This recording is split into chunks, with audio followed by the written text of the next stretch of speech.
Hi all, for our instructive game today we're going to look at the king in the centre again, and the prelude to this was White playing a very tricky move order in the opening. So White was Boris Savchenko, a 22-year-old Russian GM rated 2578, and he's just defeated yesterday Jacob Aagaard, the current British champion, who's a grandmaster rated 2531. So this is in the Politiken Cup being played in Copenhagen. So Boris Savchenko played e4, and Jacob played c5, the Sicilian. So after knight f3 d6 we have here standard Sicilian opening moves, and after bishop g5 e6 was played, and now Boris played f4, so it's a razor sharp opening position. You really need to know your theory here. After bishop e7, the most common move and quite favourable statistically for White is queen f3, but actually Boris might have surprised Aagaard by playing queen e2. It hasn't got statistically that great a reputation, so this is very interesting. After h6, that's actually a good move statistically. I was looking in the master collection, so Jacob Aagaard doing well here in the opening, it would seem, collecting the two bishops, and White castling queenside now. Now perhaps this next move is a little bit controversial, this queen a5. White now deviates from the other stem games I've seen. He plays queen d3. So this is just, it seems to be a very logical move. Potentially White's threatening knight b3 and then queen takes d6, but also the queen can transfer to g3, where it will exert pressure on g7. So it seems quite a sensible move. After bishop e7, White now played h4. So one of the ideas of h4 is to stop bishop g5 in some variations, but also this rook can potentially come to h3.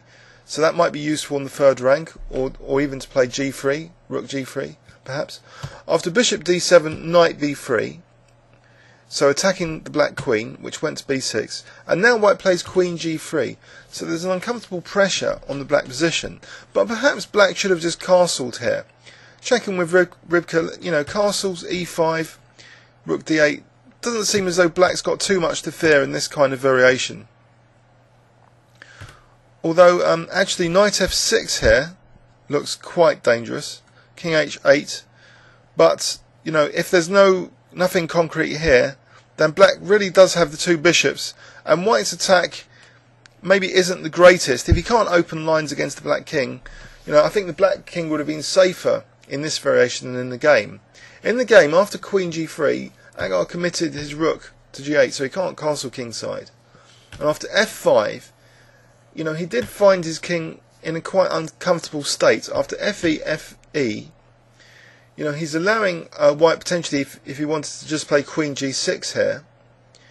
But I suppose that's harmless here. Queen g6 here, king d8, and maybe the king's just coming to c7. So say queen g3, g5, king b1. So this kind of position Aagaard probably would have liked, because his king can just even just stay on d8, and he's got positional trumps. If he can hold up g5, he's got a nice strong knight on e5. He's got potential use of the c-file, so this would be quite an active dynamic position for Black, with the king in the centre not being too bad. But in the game, in this position, queen g6 wasn't played. In fact, knight a4 was played, so attacking the queen. And after queen b4, the first really surprising move was played. I wonder if you can spot it. If you want to stop the video now and try and spot it, or I'll give you 5 seconds starting from now. White played knight ac5, so this is quite a sharp tactical move. Let's have a look now. If Black had taken that, then queen g6, check, king d8. But now if king d8, let's have a look at king d8 first. So White's got that pin on d7. He can just play now, queen takes e6, so threatening d7 and g8. And that's a massive advantage for White. So say knight b8, queen takes g8, it's all over really. So, and if king f8 here, then rook takes d7, again, big advantage. This check on e1 is harmless. If Black played the check queen e1, there'll be rook d1, another harmless check, and White just emerges here with a big advantage. Rook h3 is useful now in this variation. So according to Rybka, quite a big advantage to white. Now let's go back. So in the game, after knight ac5, Aagaard actually just played g5, so he's trying to stop white playing queen g6s. Now a3 was played, the queen went back to b6, and now knight takes d7. So we have the king in the centre, with a slight difference now.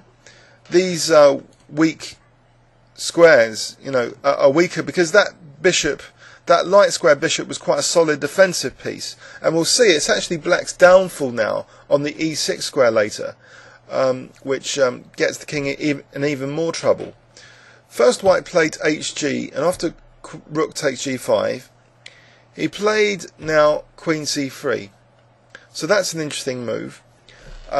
So white's now threatening things like rook takes h6, and if the rook ever moves off the 5th rank, then maybe e5 is going to become possible, exploiting that pin on the d pawn. So Aagaard just played rook c8 here, letting his h pawn drop. But white actually now played bishop c4, so he's really emphasising that black hasn't got that defensive light squared bishop anymore. And the most prudent defensive move for black now would have been simply the knight retreat, knight d8.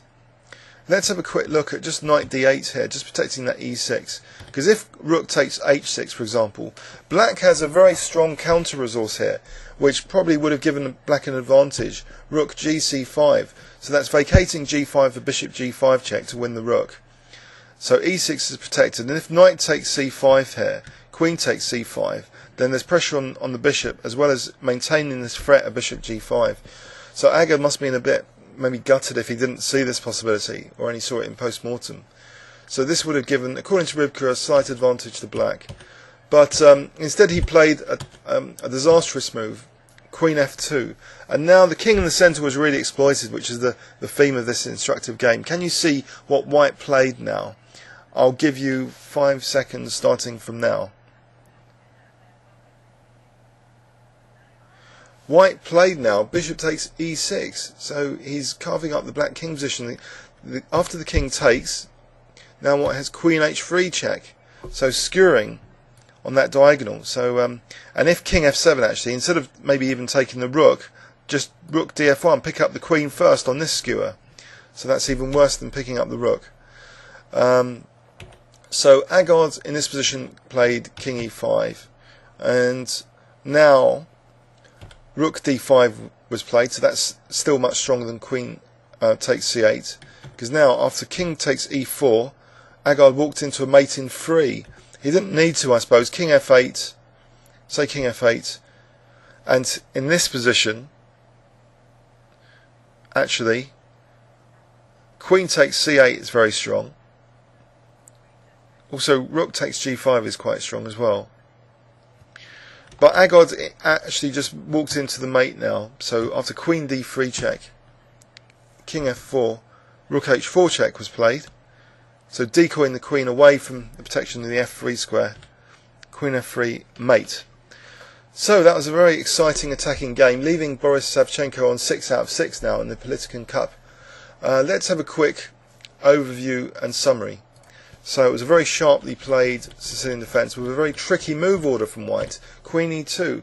So statistically this hasn't actually got many reference games. It's got a bad reputation.